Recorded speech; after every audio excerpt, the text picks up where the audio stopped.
A manhã de 14 de março começou como todas as outras para Helena Carvalho. Ela acordou às 5h30, preparou o café, verificou os sinais vitais de Rodrigo antes mesmo de escovar os dentes.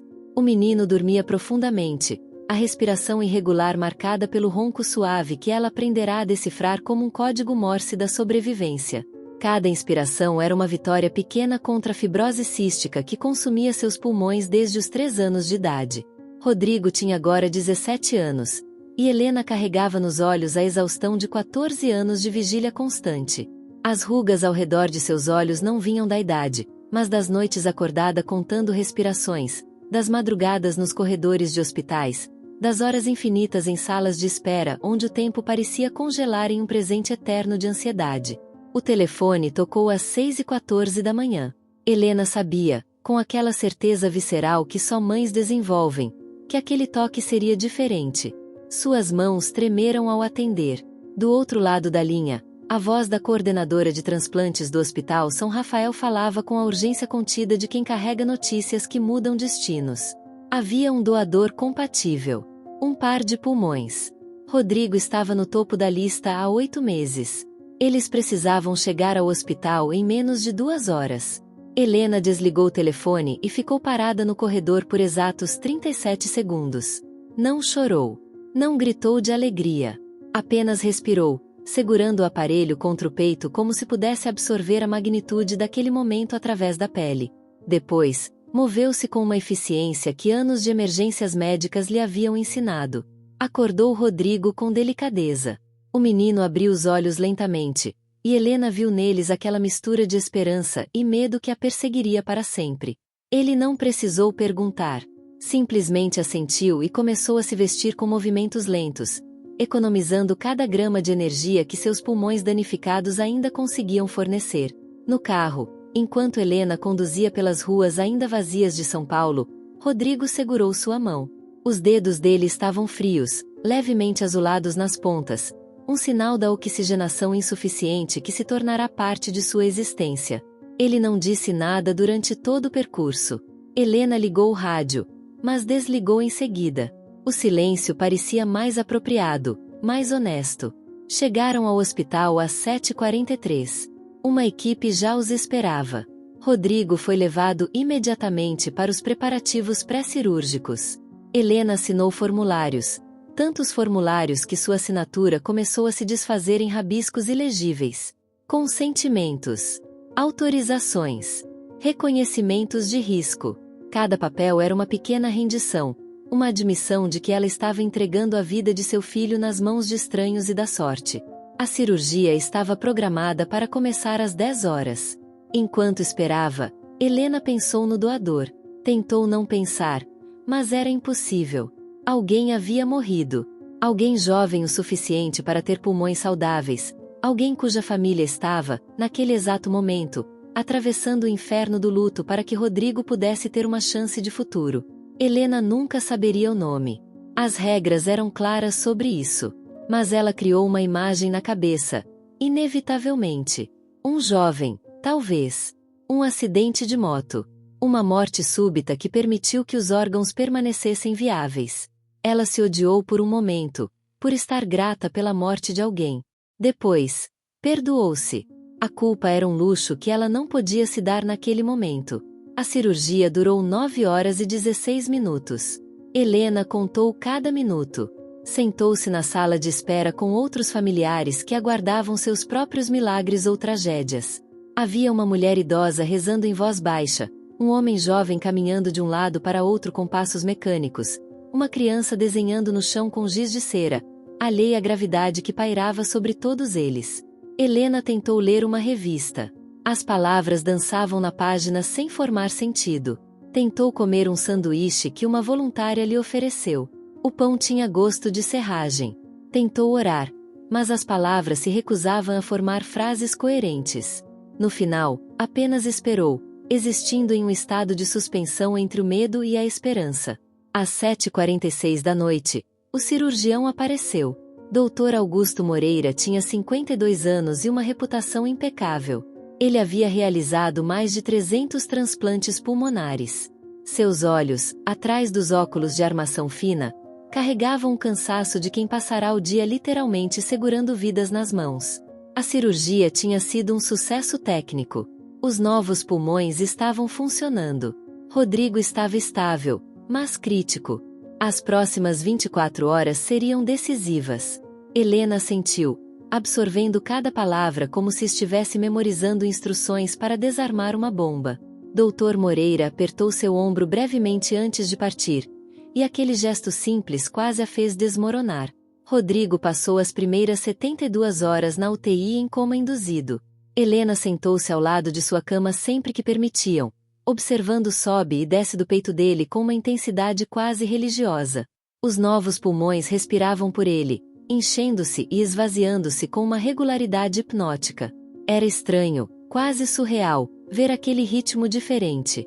Durante anos, ela se acostumara à respiração superficial e trabalhosa de Rodrigo. Agora, era como se outra pessoa estivesse respirando através do corpo de seu filho.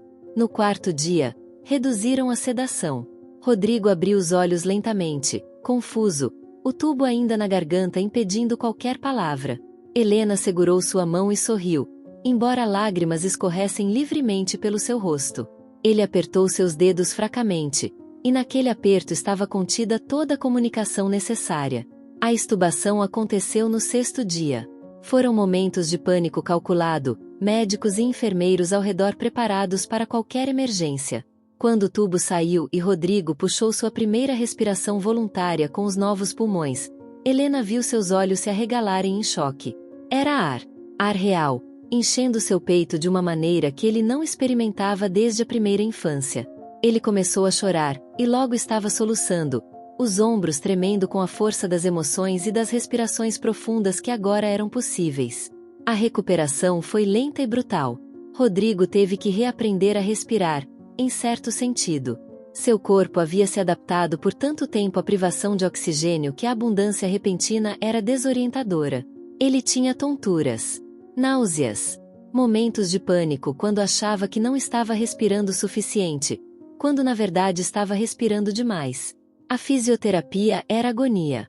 3 vezes ao dia, uma fisioterapeuta chamada Mariana o forçava a fazer exercícios que expandiam seus pulmões, que limpavam as secreções, que fortaleciam os músculos atrofiados.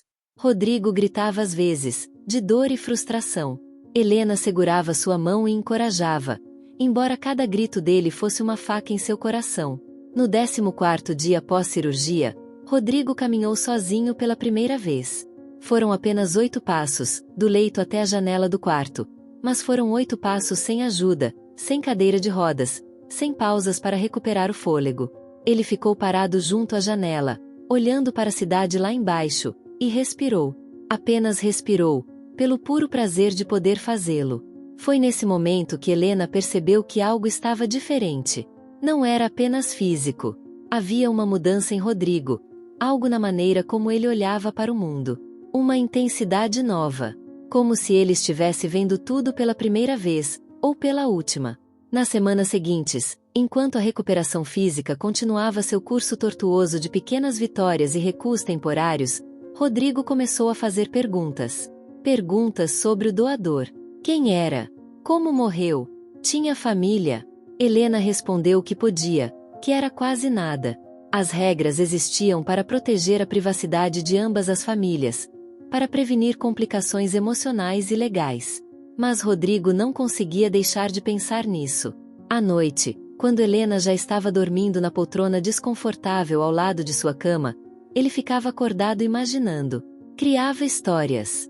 Um estudante universitário que planejava viajar pelo mundo. Uma mãe jovem com 2 filhos pequenos. Um músico que tocava violão nas praças. Cada fantasia era uma tentativa de dar rosto, nome, vida à pessoa cuja morte lhe dera vida. A alta hospitalar veio no 38º dia. Rodrigo saiu do hospital caminhando, embora lentamente, com Helena ao lado carregando uma sacola com medicamentos e instruções. O protocolo de imunossupressores era complexo e rigoroso. Rodrigo teria que tomar medicação pelo resto da vida para prevenir a rejeição dos pulmões. Seu sistema imunológico estaria permanentemente comprometido. Um resfriado comum poderia se tornar uma pneumonia potencialmente fatal. Mas ele estava vivo. Ele estava respirando. E pela primeira vez em 14 anos, Helena conseguia imaginar um futuro para seu filho que se estendia além dos próximos meses ou anos. Ela conseguia imaginá-lo na faculdade. Imaginá-lo apaixonado. Imaginá-lo velho. A readaptação à vida fora do hospital foi mais difícil do que qualquer um esperava. Rodrigo tinha que usar máscara em público. Evitar multidões. Lavar as mãos obsessivamente. Cada pessoa era uma potencial ameaça, carregando vírus e bactérias que seu corpo não tinha mais defesas adequadas para combater. Mas mais do que as precauções físicas, havia o peso emocional. Rodrigo não conseguia escapar da consciência constante de que estava vivendo com os órgãos de outra pessoa. Às vezes, à noite, colocava a mão no peito e sentia os batimentos cardíacos, o movimento dos pulmões, e se perguntava se aquela pessoa teria sentido diferente. Se aqueles pulmões haviam rido, chorado, gritado quando ainda pertenciam ao seu dono original. 2 meses após a cirurgia, Rodrigo começou a pesquisar. Helena descobriu o histórico de busca no computador. Ele estava procurando notícias de acidentes, obituários, qualquer coisa que pudesse dar pistas sobre quem havia sido o doador. Helena tentou dissuadi-lo gentilmente. Os psicólogos do programa de transplante haviam alertado sobre essa obsessão, sobre como ela poderia se tornar destrutiva. Mas Rodrigo não conseguia parar. Era como se uma parte dele acreditasse que devia algo ao doador, que simplesmente viver não era suficiente. Ele precisava saber. Precisava honrar aquela vida de alguma forma. Foi através de um grupo online de receptores de transplante que Rodrigo descobriu sobre cartas anônimas. Era possível escrever para a família do doador através do programa de transplantes. A carta seria filtrada, qualquer informação identificadora removida, e então encaminhada. Se a família quisesse responder, poderia fazê-lo da mesma maneira. Rodrigo passou 3 semanas escrevendo a carta. Helena encontrou dezenas de rascunhos amassados no cesto de lixo de seu quarto. Como agradecer alguém por morrer? Como expressar gratidão por uma segunda chance que veio ao custo da primeira chance de outra pessoa? A carta final tinha 2 páginas. Rodrigo a leu para Helena antes de enviá-la. Ele falava sobre sua doença, sobre os anos de luta, sobre acordar no dia do transplante.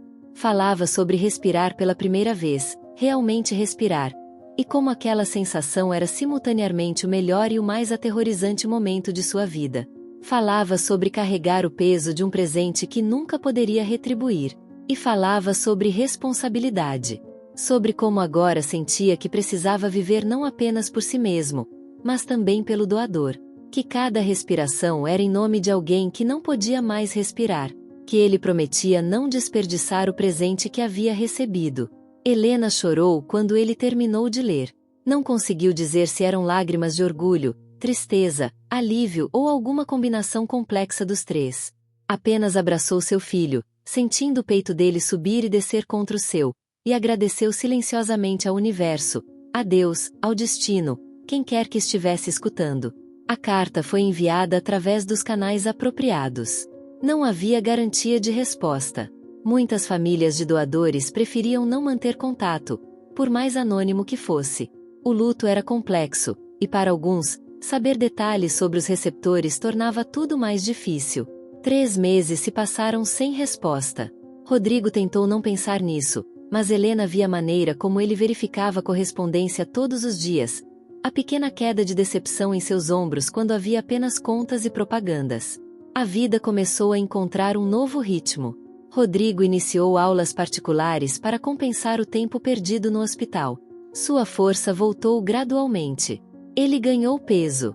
As maçãs do rosto que haviam ficado tão proeminentes durante os meses de doença começaram a suavizar. Havia cor em seu rosto, rosa saudável em vez do cinza pálido que Helena associara com ele por tanto tempo. Ele fez amigos através do grupo online de transplantados. Pessoas que entendiam a estranheza de viver em um corpo que era simultaneamente seu e de outra pessoa. Que entendiam a culpa do sobrevivente, o medo constante da rejeição, a gratidão complexa que vinha tingida de tristeza. Uma garota em particular, Isabela, que havia recebido um transplante de coração 3 anos antes, tornou-se especialmente próxima. Eles conversavam por horas, compartilhando experiências, medos, esperanças. Helena ficava feliz em ver Rodrigo construindo conexões, mas também se preocupava. Isabela vivia em Porto Alegre. Um relacionamento à distância já era complicado para qualquer adolescente, mas para dois jovens cujas vidas dependiam de rotinas médicas rigorosas, parecia impossível. Mas Rodrigo estava diferente agora. Mais determinado. Como se o transplante tivesse lhe dado não apenas novos pulmões, mas uma nova perspectiva sobre o que era possível. Ele começou a fazer planos, não apenas para semanas ou meses à frente, mas para anos. Falava sobre faculdade, sobre carreira, sobre viajar. A resposta chegou em uma tarde de junho, 4 meses após Rodrigo enviar sua carta. O envelope tinha o logotipo do programa de transplantes, e Helena reconheceu imediatamente quando pegou a correspondência. Suas mãos tremeram ao entregá-lo para Rodrigo. Ele abriu com cuidado quase reverente, como se o envelope contivesse algo sagrado. Dentro havia 2 folhas de papel, escritas à mão em letra cuidadosa e ligeiramente trêmula. A carta era da mãe do doador. Ela não revelava o nome dele, respeitando as regras, mas compartilhava detalhes que faziam a pessoa tomar forma. Ele tinha 19 anos. Amava música e fotografia. Tinha um irmão mais novo. Adorava cachorros e estava sempre resgatando animais de rua. Morrera em um acidente de carro na volta de um show de rock com amigos. A mãe escreveu sobre a decisão de doar. Disse que eles haviam discutido sobre isso como família apenas alguns meses antes do acidente, após assistirem um documentário sobre transplantes. Seu filho havia sido categórico. Se algo acontecesse com ele, ele queria que seus órgãos fossem doados. Queria que alguma coisa boa viesse de sua morte. Ela agradeceu a Rodrigo por escrever. Disse que saber que seu filho estava ajudando outras pessoas a viver tornava o luto mais suportável, dava significado a uma perda que de outra forma seria apenas vazio. Disse que seu filho sempre quis fazer diferença no mundo, e agora estava fazendo, de uma maneira que nenhum deles poderia ter imaginado. E então, nos parágrafos finais, ela fez um pedido. Pediu que Rodrigo vivesse plenamente, que perseguisse seus sonhos, que amasse sem medo, que fizesse todas as coisas que seu filho não poderia mais fazer, não como obrigação, mas como celebração, que ele vivesse bem o suficiente para 2. Rodrigo leu a carta 3 vezes. Na primeira leitura, conseguiu manter a compostura. Na segunda, sua visão começou a embaçar. Na terceira, desmoronou, soluçando com uma intensidade que surpreendeu até Helena. Ela o abraçou, e pela primeira vez desde o transplante, sentiu como se algo dentro dele estivesse finalmente se curando. Não os pulmões, esses estavam funcionando bem, mas algo mais profundo, algo na alma que havia sido ferido pelo peso de carregar a morte de outra pessoa dentro de si. Naquela noite, Rodrigo começou a escrever uma resposta. Levou 2 semanas para terminá-la. Ele contou sobre sua recuperação, sobre os pequenos milagres diários de poder respirar sem esforço. Contou sobre começar a fazer planos para o futuro, sobre querer estudar medicina, talvez se especializar em pneumologia. Sobre sentir que carregava uma responsabilidade, mas não uma que o esmagava. Uma responsabilidade que o elevava. Ele prometeu à mãe do doador que honraria o presente que havia recebido, que viveria não apenas para si mesmo, mas também como um testemunho de que a decisão deles, tomada no momento mais escuro de suas vidas, havia feito diferença.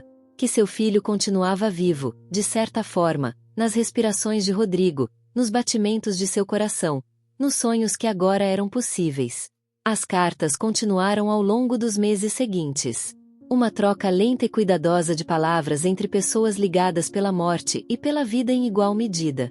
A mãe do doador enviou fotos, com os rostos borrados para manter o anonimato, mostrando cenas da vida de seu filho. Um menino em uma bicicleta. Um adolescente segurando uma câmera. Um jovem abraçado a um cachorro vira-lata. Rodrigo guardou as fotos em uma caixa especial. Não olhava para elas todos os dias, mas saber que estavam lá, que aquela pessoa havia sido real, havia amado e sido amado, de alguma forma tornava tudo mais manejável. 1 ano após o transplante, Rodrigo estava irreconhecível. Não fisicamente, embora houvesse ganhado 15 quilos e desenvolvido músculos que nunca existiram quando seu corpo lutava apenas para continuar vivo. Mas havia uma mudança na maneira como ele carregava a si mesmo. Uma confiança, uma leveza que Helena nunca vira antes. Ele começou a fazer fotografia, inspirado pelas histórias sobre o doador. Comprou uma câmera usada online e passou horas explorando a cidade, capturando momentos. Pessoas rindo em parques. Pores do sol atrás de edifícios. Flores crescendo em rachaduras no concreto. Vida persistindo contra todas as probabilidades. Em um dos encontros do grupo de suporte para transplantados, Rodrigo apresentou suas fotos. Havia uma em particular que chamou a atenção de todos. Era uma imagem de seu próprio peito, a cicatriz da cirurgia visível, mas não o foco principal. O foco era sua mão repousando sobre o coração, e no fundo, desfocado mas presente, o nascer do sol através de uma janela. Ele intitulou a foto Duas Chances. Ninguém precisou perguntar o significado. Helena observava tudo isso com uma mistura de orgulho e melancolia. Seu filho estava florescendo de maneiras que ela nunca ousara imaginar, mas também estava se afastando, como todos os filhos eventualmente fazem. Ele passava mais tempo com os amigos do grupo de transplantados. Fazia planos que não incluíam ela verificando seus sinais vitais a cada hora. Estava, em suma, vivendo sua própria vida. Foi em uma dessas tardes, quando Rodrigo estava fora fotografando, que Helena finalmente permitiu-se desmoronar. Sentou-se na cozinha, onde 1000 manhãs ela havia preparado medicamentos e refeições especiais, onde havia rezado e chorado e esperado, e deixou-se sentir o peso total dos últimos 17 anos. Ela pensou na mãe do doador. 2 mulheres, desconhecidas uma da outra, ligadas para sempre por um filho que morreu e um filho que viveu. 2 tipos diferentes de amor materno, 2 tipos diferentes de perda e ganho. Helena havia ganhado seu filho de volta. A outra mulher havia perdido o seu para sempre. A culpa a atingiu com força renovada. Como ela podia celebrar quando a alegria de sua família era construída sobre a tragédia de outra? Como ela podia agradecer por um milagre que veio ao custo de uma vida? Mas então ela lembrou das palavras na carta. Viva plenamente. Ame sem medo. Faça diferença. A mãe do doador não queria culpa. Queria que o sacrifício de seu filho tivesse significado. E o único jeito de honrar isso era permitir que Rodrigo vivesse, realmente vivesse, sem o peso do débito impossível de pagar. Helena secou as lágrimas e começou a preparar o jantar. Rodrigo chegaria em casa faminto, como sempre chegava agora. Eles comeriam juntos, e ele mostraria suas fotos do dia, e eles conversariam sobre coisas mundanas e extraordinárias. E seria normal, gloriosamente normal, da maneira que Helena nunca pensou que seria possível. 2 anos após o transplante, Rodrigo prestou vestibular. Foi aceito em 3 universidades diferentes, todas com cursos de medicina. Escolheu a Universidade de São Paulo, parcialmente porque ficava perto de casa, parcialmente porque tinha um dos melhores programas de pneumologia do país. Na cerimônia de boas-vindas aos calouros, quando perguntaram por que ele havia escolhido medicina, Rodrigo contou sua história. Falou sobre anos de doença, sobre o transplante, sobre carregar os pulmões de outra pessoa dentro do peito. Falou sobre querer retribuir, sobre querer dar a outros pacientes a esperança que lhe foi dada. Houve um silêncio profundo quando ele terminou. Depois, aplausos. Alguns alunos tinham lágrimas nos olhos. Um professor que estava presente, um cirurgião torácico renomado, procurou Rodrigo depois e ofereceu mentoria. Disse que precisavam de mais médicos como ele, médicos que entendiam não apenas a ciência da medicina, mas também sua humanidade. Helena estava na plateia, e quando ouviu os aplausos para seu filho, sentiu como se um círculo estivesse se fechando. Rodrigo não era mais a criança doente que ela passará anos protegendo. Era um jovem adulto, forte e determinado, moldado por sua doença mas não definido por ela. Naquela noite, Rodrigo escreveu mais uma carta para a mãe do doador. Contou sobre ser aceito na faculdade de medicina, sobre seus planos e sonhos, sobre continuar perseguindo a vida com toda a intensidade que lhe fora pedida. A resposta veio 3 semanas depois. A mãe do doador escreveu que seu outro filho, o irmão mais novo, também estava considerando estudar medicina agora, inspirado pela história de Rodrigo. que a dor da perda nunca desapareceria completamente, mas estava sendo transformada em algo que parecia propósito. Que cada atualização sobre a vida de Rodrigo era uma luz em um lugar que parecia só escuridão. E então ela escreveu algo que Rodrigo guardaria para sempre. Você pergunta se está honrando meu filho adequadamente. Deixe-me tirar essa dúvida de você. Cada respiração que você toma, cada sonho que você persegue, cada pessoa que você eventualmente ajudará como médico, tudo isso é honra suficiente. Meu filho não morreu para que você ficasse preso em gratidão. Ele morreu em um acidente, e nós escolhemos transformar essa tragédia em esperança. Você é essa esperança vivida. Não desperdice sua vida tentando pagar uma dívida.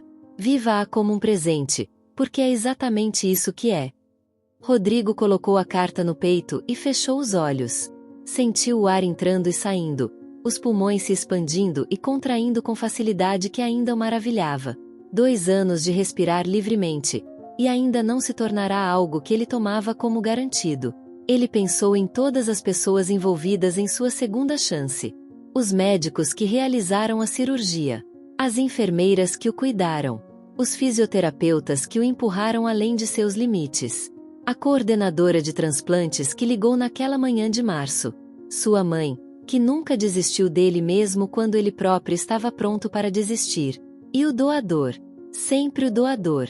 Um jovem de 19 anos que amava música e fotografia e animais, que morreu jovem demais, mas que em sua morte deu vida a 4 pessoas diferentes através da doação de órgãos.